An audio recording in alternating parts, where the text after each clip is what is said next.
नमस्कार दोस्तों, दीपक कुशवाहा आश ओलंपिक चैनल पर आप सभी का स्वागत है। तो जो लोग विधान परिषद सचिवालय की मुख्य परीक्षा के लिए चित हुए हैं, उनके सामने दिक्कत आ रही है कि मतलब जो हार्ड कॉपी है कहाँ भेजनी है, कैसे भेजनी है, कब तक भेजनी है। तो देखिए, एक तो परिषद वाले भी बहुत अजीब तरह से भर्ती करवा रहे हैं किस्तों में। मतलब ये हमेशा नया नया निर्देश जारी कर रहे हैं।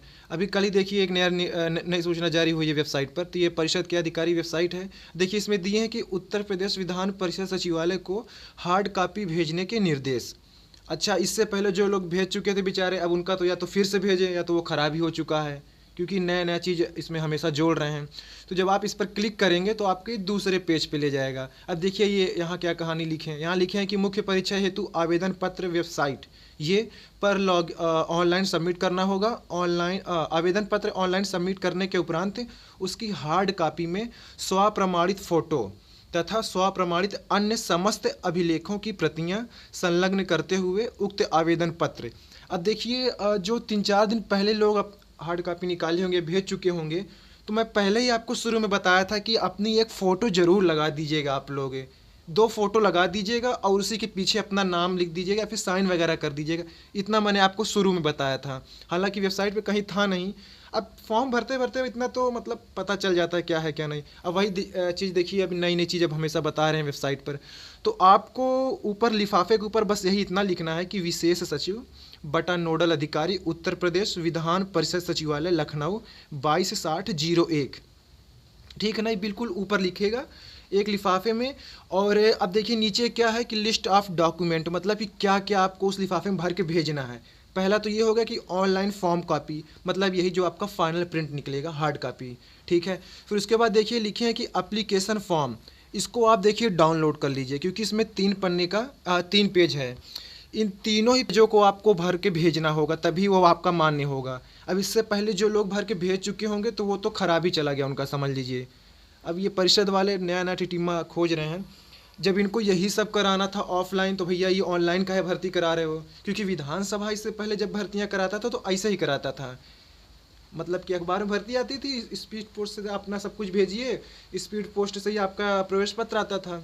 अब ये ऑनलाइन करवा रहे हैं, तो ऑनलाइन करवा रहे हैं तो सारा चीज़ इनको ऑनलाइन ही लेना चाहिए। क्या मतलब रह गया फिर कि हार्ड कॉपी भेजो परिषद में? खर्चा ही बढ़ रहा है कुल मिला के। अच्छा देखिए, इसमें क्या क्या है। जब आप इसको प्रिंट करा लीजिएगा तो इसको अपने हिसाब से भर लीजिएगा, वही नाम पता वगैरह। जैसे कि अधीनस्थ का जब इंटरव्यू चलता था, जूनियर असिस्टेंट स्टेनोग्राफर वगैरह का, तो जैसे उसमें जानकारी नाम पता वगैरह लिखना होता था। फिर हाई स्कूल, इंटर, स्नातक, परास्नातक, स्नातकोत्तर वगैरह जो कुछ, मतलब अपनी सारी जानकारी देनी है। अब यही चीज़ आप वेबसाइट में भी दिए थे इनको ऑनलाइन करते समय, यही चीज़ फिर से प्रिंट निकाल के फिर से देना है। मतलब वही चीज़ बार बार करवा रहे हैं, मतलब परेशान करना है और कुछ नहीं कर रहे हैं। ठीक है, तो इसको ज़रूर भर दीजिएगा आप लोग। बिना इन 3 पेजों का वो मान्य नहीं होगा आपका। और एक बात, आप अपनी एक फ़ोटो देखिए इस पर चस्पा कर दीजिएगा, स्वप्रमाणित। हाँ ठीक है, हस्ताक्षर भी करें, स्वप्रमाणित वो रहेगी।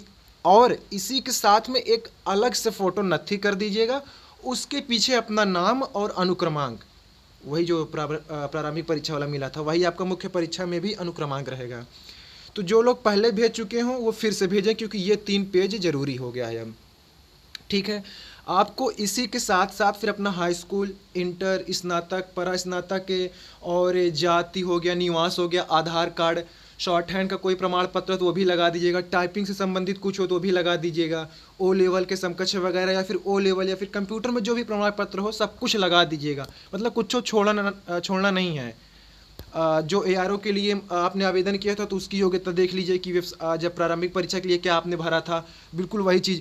अब ये नहीं कि एआरओ में आपके पास था ओ लेवल लेकिन आपने लगाया उसके समकक्ष वाला कुछ और, इनको भेजे हैं फिर हार्ड कॉपी के साथ ओ लेवल वाला, देखिए वो नहीं मान होगा। जो आपने वहाँ बताया था उनको कि मेरे पास भैया ये है, वही चीज़ें सिर्फ दीजिएगा। फिर ये होता है ना कि ये लिखे रहते हैं भर्ती में कि मेरे द्वारा जो चीज़ें मतलब बताई गई सब कुछ सही है, कुछ गलत या तथ्य छिपाया नहीं गया, या कुछ गलत पाया जाए तो फिर मेरी अभ्यर्थिता रद्द कर दी जाए। तो जो आपने बताया है सिर्फ वही चीज़ें इनको दीजिएगा। और रही बात कि क्या शॉर्ट हैंड वाला सर्टिफिकेट अनिवार्य है टाइपिंग का, तो अनिवार्य नहीं है, लेकिन आपने उसमें हामी भरी थी। जब जो एपीएस का फॉर्म भरा होगा आपने, तो वहाँ था कि क्या CCC है, तो आपने हाँ किया था। फिर शॉर्ट हैंड में मतलब आपकी स्पीड है या ज्ञान है, तो आपने हाँ किया था। तो अगर आपके पास सरकारी ITI वाला प्रमाण पत्र हो तो वो लगा दीजिएगा, शॉर्ट हैंड की मैं बात कर रहा हूँ। ठीक है। या फिर आप कहीं निजी संस्थान से किए हुए हो, प्राइवेट कुछ किए हो तो लगा सकते हो, लगा दीजिएगा। यही टाइपिंग में भी, यही शॉर्ट हैंड के लिए भी, यही चीज़ रिपोर्टर के लिए भी अगर आपके पास कुछ हो तो। यानी अगर आपके पास में कुछ है तो लगा दीजिएगा, ना हो तो ज़रूरी नहीं है। ये मैं शॉर्ट हैंड और टाइपिंग वाले प्रमाण पत्र की बात कर रहा हूँ। बाकी आपको हाई स्कूल, इंटर, स्नातक वगैरह ये सब कुछ लगाना ही, जाति निवास। और एक चीज़ लोग ये पूछ रहे हैं कि उनका जो ये जाति या फिर निवास है वो बहुत पुराना है, 4-5 साल पहले का है, या निवास 10 साल पहले का है। तो देखिए, जहाँ कुछ ना समझ में आए, परिषद, ये देखिए 2 हेल्पलाइन नंबर है, आप इस पर बात करिए और कोई रास्ता नहीं है। क्योंकि आवेदन की अंतिम तिथि तक आपके पास सारे प्रमाण पत्र होने चाहिए, वो चाहे जाति हो, निवास हो, जो कुछ भी हो। आपको सिर्फ प्रारंभिक परीक्षा के समय वही पढ़ाई लिखाई संबंधित, मतलब कि जो आपकी योग्यता से संबंधित चीज़ थी, बस उसी में छूट दिए हुए थे, तब तक आप अपीयरिंग हो तो मान्य होगा। लेकिन प्रमाण पत्र के मामले में, मतलब कि आपका ये जाति और निवास वगैरह, इसका तभी तक मान्य है जब तक आवेदन की अंतिम तिथि थी।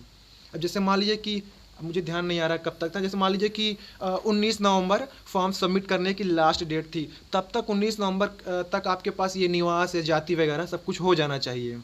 अभी कितने साल पुराना मान लेते हैं मुझे नहीं पता, आप ये हेल्पलाइन नंबर बात कर लीजिए।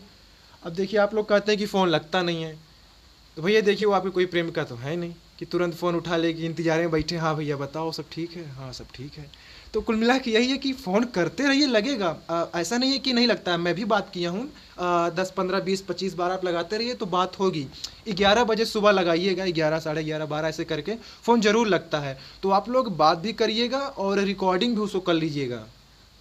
अब जैसे उतने समय पता नहीं क्या समझ में आया क्या नहीं, तो उसको रिकॉर्डिंग भी करके रख लीजिएगा, बाद में सुन के भी उसी हिसाब से काम करिएगा। तो जो ना समझ में आए, आप ईमेल का देखिए जवाब नहीं मिलेगा, इतना कन्फर्म, आप फ़ोन करिएगा, फ़ोन पर वो सब कुछ बताएंगे। अभी मेरी कुछ दिन पहले बात भी हुई थी, तो ये चीज़ हो गया। और एक ज़रूरी बात, अगर आप लोग UPSC, UPPSC, UP triple SC, SSC, railway या फिर बैंक वगैरह आदि भर्ती परीक्षाओं की तैयारी कर रहे हैं, तो आप लोग अनअकैडमी कोचिंग संस्थान से जुड़ सकते हैं। ये बहुत ही फेमस कोचिंग संस्थान है जो आप लोगों को ऑनलाइन कोचिंग मुहैया कराती है। तो आपके स्क्रीन पर एक रेफरल कोड चल रहा है, इंडिया 10। अगर आप इस कोड का इस्तेमाल करते हैं तो आपको 10% की छूट मिलेगी उस कोर्स के लिए। तो आप चाहे तो 1 महीना के लिए, 3 महीना के लिए या फिर साल भर के लिए इस कोचिंग को कर सकते हैं। अब जरूरी नहीं कि सिर्फ जो सब्सक्राइब कर रहा है वही करे। इसके लिए आपका कोई छोटा भाई बहन हो, उसके भी काम आ सकता है, या फिर आपका कोई दोस्त यार हो, तो आप लोग आपस में साझा करके भी कोचिंग कर सकते हैं।